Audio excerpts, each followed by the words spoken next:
नमस्ते नमस्ते दीदी तो नहीं कह रहा हूँ सब जगह मिले बिल्कुल सब जन चालू करो। दीदी तो नहीं कह रहा हूँ प्रणाम, मैं आपका मोहिनी और स्वागत करती हूँ सभी। देखा देखा क्यों गिराया जिन भाई। रीना दीदी नमस्ते बोले हैं और ये प्यारी सीखिए ए ननदो कैसे होला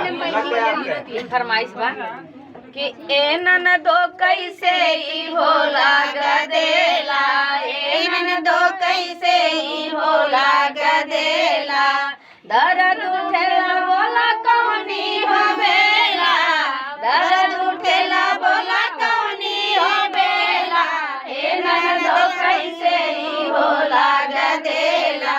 ए ननदो कैसे ई होला गदेला, कौने महीनवा में पेटवा पिराला, कौने महीनवा में पेटवा पिराला, कौने महीनवा पता हो चली जाला, कौने महीना पता हो चली जाला, कौने महीनवा में पेटवा पिराला, कौने महीनवा पता हो चली जाला, गए बजे रतिया में खेले लू खेला,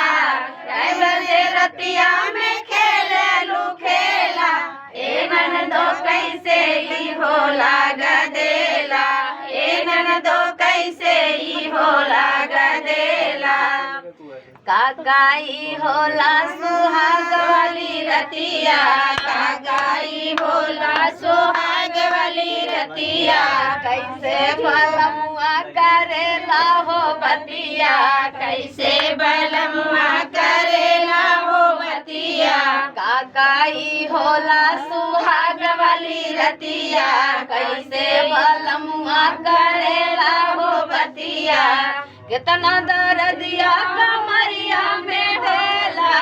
कितना दर्दिया कमरिया में देला, ए ननदो कैसे ई होला गदेला, ए ननदो कैसे ई होला गदेला, ए ननदो कैसे ई होला गदेला, ए ननदो कैसे ई होला गदेला। जगह पता हो कमेंट करके बताओ जाए। अब गुरुजी बैठाओ भाई। गुरुजी बैठे